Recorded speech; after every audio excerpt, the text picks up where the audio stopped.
ಕರ್ನಾಟಕ ರಾಜ್ಯದ ಸಮಸ್ತ ನೌಕರ ಬಂಧುಗಳಿಗೆ ನಮಸ್ಕಾರಗಳು.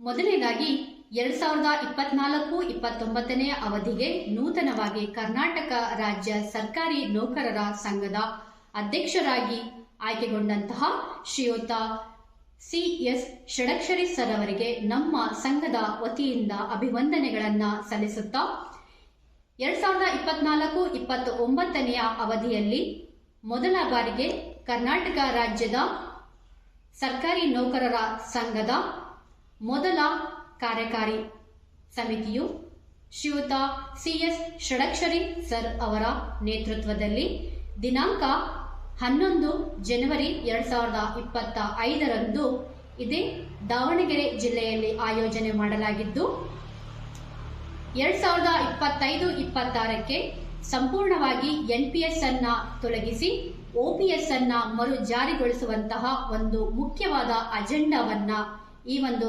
ಸಂದರ್ಭದಲ್ಲಿ ಕೈಗೆತ್ತಿಕೊಳ್ಳಬೇಕೆಂದು ವಿನಂತಿಸುತ್ತಾ ಕರ್ನಾಟಕ ರಾಜ್ಯದಲ್ಲಿ ಸೇವೆಯನ್ನ ಸಲ್ಲಿಸುತ್ತಿರುವಂತಹ ಎಲ್ಲ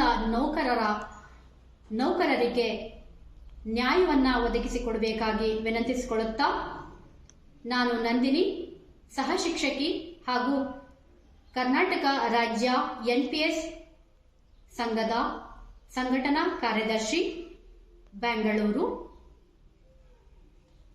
ಧನ್ಯವಾದಗಳು.